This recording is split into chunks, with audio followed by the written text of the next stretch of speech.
conditions. One person who did stand up this week, Sarah Palin, calling for impeachment over this issue. Enough is enough of the years of abuse from this president. His unsecured border crisis, for me, is the last straw. It makes kind of the battered wife say, no mas, that's enough.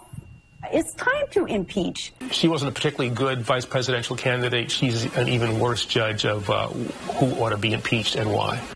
Well, Kristol, not surprising that Eric Holder would hold that view. I was a little bit surprised how clear Robert Goodlatte was today on saying no impeachment, and of course Speaker Boehner was as well. I guess there's some concern. Everybody remembers 1998, impeach President Clinton. Republicans actually lose seats in the House.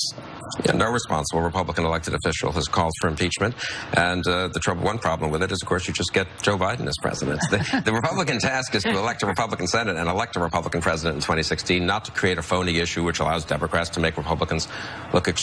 So Republicans are not going to impeach President Obama.